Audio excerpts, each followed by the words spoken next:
Uzinduzi wa ajenda ya nguzo 4 kuu za maendeleo naye Rais Uhuru Kenyatta ulileta mwamko mpya katika utekelezaji wa miradi ya maendeleo hapa nchini kwa manufaa ya wananchi.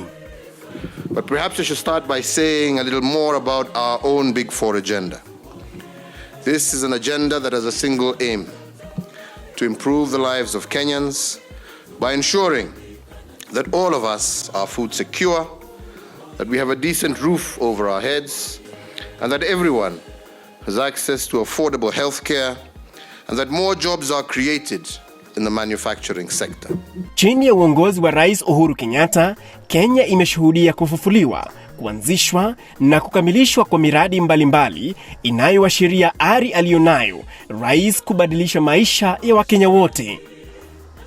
Kaunti ya Nakuru haijaachwa nyuma katika utekelezaji wa miradi ya maendeleo, hususan inayoegemea nguzo 4 kuu za Rais Kenyatta. Afya njema ni utajiri mkubwa kwa kila mtu. Kwa ushirikiano wa serikali ya kitaifa na ile ya kaunti ya Nakuru, sekta ya afya imepigwa jeki kwa hali na mali. Mojawapo ya hospitali kama hizo ni hii ya Mama Margaret Kenyatta Madhabibi, kituo maalum cha kina mama wajawazito na watoto wanaozaliwa. It serves a combination of all obstetric cases, gynecological, and also what we call the newborn unit. So all the three are hosted within the mother and baby. It is a 250-bed capacity department. Kwa mujibu wa msimamizi katika hospitali ya Nakuru Level 5, Daktari Aisha Maina, kitengo hiki cha Mother Baby kilihitajika ili kukabiliana na idadi kubwa ya kina mama ambao walikuwa wakitafuta huduma bora kutokana na amri na maelekezo ya Rais Kenyatta kuwa kina mama wajawazito wajifungue bila malipo katika hospitali za umma kote nchini. I remember we had a very small maternity wing whereby it had a capacity of only about 30 to 35 beds. Yet we remember back in 2013, through the Kenya government, there was introduction of free maternal services. Therefore, there was an increase or a surge of mothers who would come into hospitals to get free maternity services. Kitengo hiki maalum cha afya cha kina mama wajawazito na waliojifungua cha Mother Baby kinasaidia kina mama takriban 50 kujifungua kila baada ya saa 24 na kina wauguzi takriban 100 waliohitimu, bali kuwa na vyumba 4 vya kufanyia upasuaji, yani theater. Hospitali hii pia inatekeleza mpango wa Linda Mama na matokeo ndio haya. The infant mortality rate and also the maternal mortality rate, if you compare with the rates that were there before 2018, they were quite high. They were about 25% and above, compared to now where we are talking about half of that rate is what is being documented. Hospitali ya Mama Margaret Kenyatta Mother Baby ni ya kipekee, inayohudumia sio wakazi wa kaunti ya jiji la Nakuru pekee, bali pia kaunti 7 ambazo ni jirani ya kaunti hii. Our successes have been many, and the impact has been encouraging. There has been positive transformation in reducing preventable maternal and child deaths. The clarion call that no woman shall die while giving life remains central. Hali kadhalika, ili kuleta huduma tofauti na za kipekee katika kaunti ya Nakuru, hospitali kadhaa zinaendelea kujengwa katika kaunti ndogo ama sub-county katika kaunti hii. Mojawapo ya miradi hiyo ni kama huu hapa uliopo katika hospitali ya Level 4 ya Naivasha. Ni jengo kuu ambalo litafanya mkusanyiko wa huduma kadhaa kuwa kwa pamoja. The buildings were small and really squeezed, but through the presidential directive, now that outpatient departmental block is going to allow us to have all the services in one building. So in entirety, a patient will be able to come and walk in through the whole building and get services from start to end. Hospitali hii ya Naivasha inahudumia takriban wagonjwa 600 hadi 700 kila siku. Idadi hii huenda ikaongezeka kwani sasa itakuwa na huduma zingine na mpya. Mradi wa hospitali hii wa shilingi milioni 300 unafanywa kwa ushirikiano na tawi mbalimbali za serikali kama vile KenGen, serikali ya kaunti ya jiji la Nakuru na Wizara ya Afya. And I think it addresses the key agenda of the president, and that is the universal healthcare, because it's just basically making access to hospital quality health attainable to all Kenyans in wherever part of the country that they are in. Hospitali hii mpya Naivasha itapunguza kutuma wagonjwa katika hospitali ya Nakuru na vile visa ambavyo vinahitaji upasuaji. Hata hivyo, katika hospitali ya Nakuru level 5 kuna kitengo maalum kilicho karibu kukamilika cha kushughulikia visa vya magonjwa ya saratani kwa teknolojia mpya. I am happy because with the support of the Ministry of Health and the government of Kenya, we were earmarked as a county to host or to have a regional radiotherapy center. The structure was completed through the Ministry of Health, and also equipping has already been done. We have 3 major equipment sitting in there, the center. That is what we call the linear accelerator, which gives external radiation to the patients who need that. We have a brachytherapy machine, which offers internal radiation for patients or clients who have conditions like cancer of the cervix, the prostate, etc. We also have what we call the CT simulator. We know that, of course, with expansion of infrastructure, that would mean more of the healthcare workers getting jobs.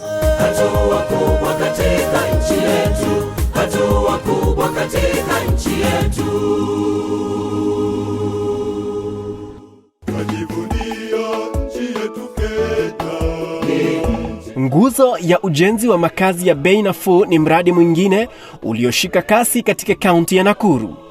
Katika mtaa wa Bondeni, karibu na jiji kuu la Nakuru, mafundi wamejituma kwa bidii kazini kukamilisha mradi wa nyumba 605.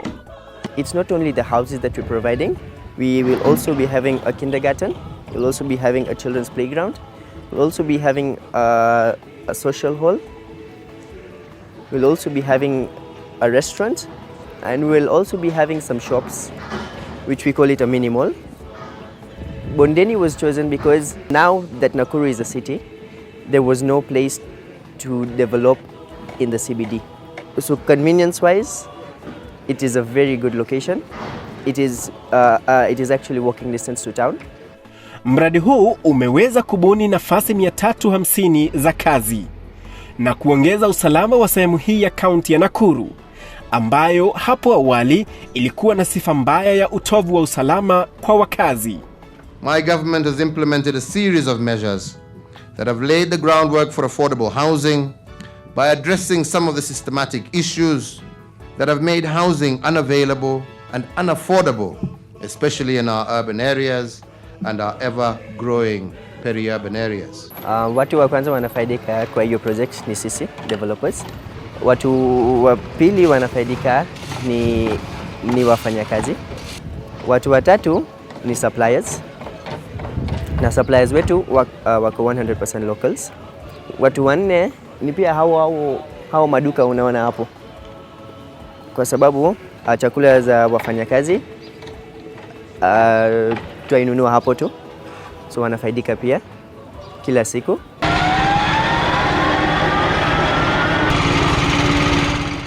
Kwa kweli, Rais Kenyatta alikuwa na maono ya kuangazia Wakenya wa ngazi ya chini ambao walikuwa wamesahaulika na wajenzi wa vyumba vya kuishi. This is affordable housing. This is housing which for all Kenyans. It is not a certain market we're looking at, but our market is all of Kenya. Yote anaweza afford tu, hata kama ni mtu wa jua kali. Hiyo ndio plan yangu. Hata hii mwaka nilikuwa nafikiria kiendelea mzuri naweza nunua hata moja hapa, hata familia yangu iweze kuishi hapa kidogo, tumiliki kitu pande hii ya Bondeni. Sio tu kwa wanaofanya kazi katika mradi kama huu wanapata manufaa, bali pia walioko katika mchakato wa kutoa bidhaa na huduma zinazohitajika katika ujenzi wa nyumba, kama anavyoelezea Bwana Tom Oyer kutoka Royal Group. We've been able to supply them with steel from Royal Steel, which now helps us to, 1, increase our turnover. 2, across the community where we operate, we've been able to absorb more people into our labor because that was our goal, that we be able to create employment. Shule ndio inaleta kazi mingi. Alafu saa tena hata hawa watu bado hao wenye wanaunda mabuilding kubwa kubwa wanatupea kazi, wanaleta kazi kubwa, madirisha, mlango na hizo magates. Kazi inafanya pasa ya kumwagilia slab maji, ukuta maji na kwa plaster. Mwenyewe ndo utajisikilia. Uje kuna mwenye anasema ni ngumu, kazi ya mjengo ni ngumu. Naambia si ngumu, ni kujaribu. Msiseme huko nje hakuna kazi. Kazi ndio hii tumeletewa hapa. Hili lina maana kuwa sio tu mafundi au wale walioko katika ujenzi tu wanaopata kazi, bali pia wengine wananufaika na miradi kama hii.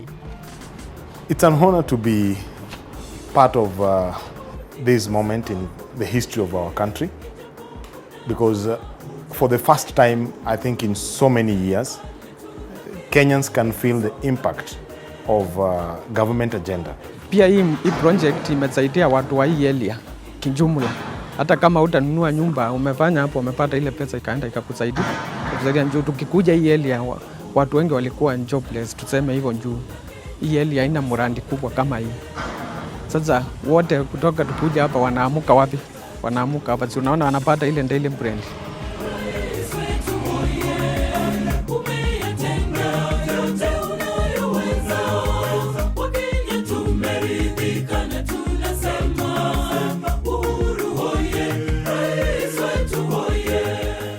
Kando na miradi ya nguzo 4 kuu za rais za maendeleo almaarufu the Big Four, kuna sekta ambazo zinawezesha kustawi kwa miradi yenyewe na kuimarisha uchumi wa Kenya. Baadhi ya sekta hizo ni kama ya miundo msingi, ambazo ni barabara bora na ufufuzi wa uchukuzi wa reli hapa nchini. Katika kaunti ya Nakuru, barabara zimejengwa na kurahisisha uchukuzi. Kama hii hapa ya kutoka Naivasha kuelekea Jabini imekuwa tu kama hadithi. Sasa hivi, baada ya amri ya Rais Kenyatta, si hivyo tena. Hii barabara ya Naivasha Jabini ni takriban kilomita 32. Na imegawanywa kwa sehemu 4. Sehemu ya kwanza ni ile barabara ya kilomita karibu 3.5 ndani ya Naivasha town. Sehemu ya pili ni kutoka Naivasha town hadi hapa Kinamba kilomita 4.5. Alafu sehemu ya tatu ni kutoka Kinamba hadi Gidioro ambapo ni kilomita 20. Alafu kutoka Gidioro hadi Jabini pia ni kilomita 4.5. Ni barabara ambayo kwa muda mrefu imekuwa kero kwa wananchi wa Kinamba, huku ikikatiza uchukuzi wa bidhaa na watu katika sehemu hii. Imetengenezwa kwa takriban shilingi bilioni 1.96. Hapo mbele hata chakula yetu ilikuwa na nulio baya. Hata maziwa tunauza raizi kwa sababu tulikuwa hana barabara. Boda boda tunaenda saa nyingine unaanguka, lakini sasa tuwezi kuanguka. Juu ya hiyo maneno yote ninaona hiyo njia inakuwa mzuri. Ninashukuru sana mkubwa yetu rais juu ya hii barabara. Sisi wakati wa mvua tulikuwa tunateseka kabisa. Tangu nikuja hapa, nilikuja hapa kuwa na shida ya barabara. Wamama wanateseka, hata wakipelekwa hosi inakuaga shida sana. Wanabebwa na mapuda, wanateremshwa mpaka Rai. Sasa tunaona maajabu, tunaona kitu ya maana, hata tunaweza fanya sherehe juu ya hii barabara. Na rais wetu ametusaidia sana, sababu hii barabara ni moja ya zile tunasikia ni Mau Mau Road. Na nimechagua marais 3 sasa, wote wamekuwa nasema sasa tutawekea lami. Sasa hata ingawa tukavunjika moyo. Hata mimi naona wazazi wetu sasa waliaga tu bila kujua. Na unastuka baada hii barabara kuanza kujengwa tu unastuka mashamba imepanda mara 2. Sawa, sisi tunasema Uhuru Kenyatta abarikiwe na akae miaka mingi. Hata kama atatoka kwa kiti, tutamkumbuka kila wakati. Juu tumeona kitu ya maana na tumesaidika sana. Kwingineko, uchukuzi wa kibiashara umeimarishwa zaidi kwa kufufuliwa kwa sekta ya reli na kituo cha bohari ya makonteina ya bara hapa Naivasha. The location of ICD Naivasha is the middle ground between Mombasa and Kampala. We only do 10 hours to here from Mombasa to ICD Naivasha. And then we are able to link and deliver to Kampala within another 36 hours. Bohari hii iliyo na uwezo wa kushughulikia takriban tani milioni 2 za mizigo kila mwaka inaendesha uchumi wa Kenya na hata nchi jirani, huku ikisaidia wafanyabiashara. Logistics being an enabler in terms of economic development, ICD Naivasha, coupled with the infrastructure linking the ICD, which is the SGR and the MGR, is actually very important because it reduces the cost of doing business. When you reduce the cost of doing business, then you are enabling economic development. You are adding into the country's GDP. This ICD does not facilitate only importation, it is also a facilitator of the exportation of cargo. What it means is that industries are able to reach the international markets using these facilities and using the SGR and the meter gauge railway. Uchukuzi wa reli ya SGR umeunganishwa na ule wa MGR ili kukaribisha huduma za uchukuzi zaidi kwa Wakenya katika sehemu mbalimbali hapa nchini na kupunguza bei ya uchukuzi wa mizigo ya kibiashara. I wish to reassure all Kenyans that the significant investments in the SGR project are worthwhile, not only in the short term, but also in the medium to long term. Indeed, our railway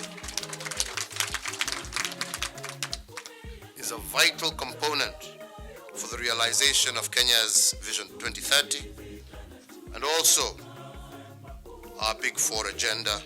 The standard gauge railway delivers 108 TEUs in one train. This is equivalent to almost 108 trucks on the road. Ubora wa kutumia reli na bohari hii ya Naivasha ICD ni kupunguza fikra za uchukuzi wa kibiashara na vile malipo yanayotakikana kubeba mizigo kutoka bandari ya Mombasa hadi sehemu tofauti hapa nchini na kanda hii ya Afrika Mashariki. Kuimarika kwa sehemu za uchumi wa taifa hakuwezi kuafikiwa bila ya mafunzo na ujuzi kwa wananchi wa taifa hili. Na ndio maana katika jiji la Nakuru, chuo cha Kenya Industrial Training Institute KITI kinatoa mafunzo yanayoimarisha utekelezaji wa miradi ya nguzo 4 kuu. Currently, the institution has trained over 25,000 youths from 2013. Under the food security pillar, we are providing skills with some value addition on products that are produced within the Nakuru County. Under the housing pillar, the institution has a well-equipped department in building and construction. We have to produce skills that will maintain the production systems within the industrial sector, thereby supporting the manufacturing pillar. Tukikuja kwa fashion, nguo zinavaliwa kila siku na fashion inazidi kuchange vile time inasonga. Sasa huwezi kosa kazi ya kufanya. Ningemwambia rais vile amefungua hizi kampani za fashion industries zinatusaidia kupata skills na unaweza kuwa employed kwa company, unaweza fanyia uko mtu kazi ama kujiajiri, then wewe uajiri watu wengine wenye unaweza fanya hiyo kazi ya tailoring. Niliamua kufanya hii kazi ya plumbing, nifanye training ndo nipate kazi juu in most cases tunasikia plumbers wametafutwa wanakosekana, so ndo nikaamua kufanya hii training. Rais Uhuru Kenyatta amepiga hatua kubwa katika kuwapa wakazi wa sehemu tofauti nchini nguvu za umeme. Wananchi wamepata afueni na kujiendeleza kibinafsi na kiuchumi. Mfano ni Bwana Joseph Njoroge, mkazi wa Njoro, kaunti ya Nakuru. Mbeleni stima kupata ilikuwa ni dhahabu. Kutoka hapo ikakuja hii ya president Uhuru Muigai Kenyatta, ambayo ilikuja ni almost free. Sababu unawekewa, na kwanza alileta kitu inaitwa token. Wananchi walifurahi ile hujaona. Ukienda kwa nyumba ya matope, unaweka switch on na unapata stima. Ile kitu tulikuwa tunafikiria ati kikingi moja ni 13,000, siku hizi ni bure. Kikingi inakuja kwako, unawekewa stima, unapata kila kitu almost free. Wakazi na wafanya biashara wa kaunti ya Nakuru na kaunti zilizoikaribia wanafurahia kufanya biashara katika mandhari safi baada ya ukarabati wa soko kuu la wakulima jijini Nakuru. Wafanyabiashara wenye wako hapa ni more than 3,500 na ukijumuisha mpaka vijana ambao wanafanya kazi ambao ni porters, we are more than 4,000. Na hii soko daily inashirikisha watu ambao wanaingia na kutoka ni watu zaidi ya 10,000. Maendeleo tumepata, our president has worked well na tunashukuru kwa sababu ya hiyo maendeleo. Tunafurahia kufanya pahali panapofaa, pasafi. Hata ukiangalia hivi unaona kila mtu ameridhika. Hakuna mtu anapita juu ya maembe anakanyaga maembe, kunafagiliwa, hakuna matakataka. Katika hatamu yake mwaka 2021, Rais Kenyatta aliupa mji wa Nakuru mkataba au chata ya kuupandisha hadhi na kuwa jiji ama city, huku idadi ya majiji Kenya ikiongezeka na kuwa 4: Nairobi, Mombasa, Kisumu na sasa Nakuru. I, Uhuru Kenyatta, President of the Republic of Kenya, do hereby confer city status to the Nakuru municipality. As a county, we will continue with our programs to achieve the standards of a green, resilient city for all. A city that one can live, work and play. Wakazi wa jiji la Nakuru umejawa na furaha isiyo na kifani. It was a great thing that he did to make Nakuru kama a city. Maybe I will say ilikuwa tu hata imechelewa kidogo sababu ina qualify hii town iwe city. Nilifeel vizuri. Unajua kukikuwa city, some improvements ya infrastructure, job opportunities zitaongezeka. Hey! Okay, Mheshimiwa Rais, tunashukuru sana. At least ulifanya Nakuru town ikakuwa city. We are happy and we are much grateful. Ama kwa kweli, Rais Kenyatta amejitolea kuona kuwa Kenya inasonga mbele kimaendeleo kila uchao.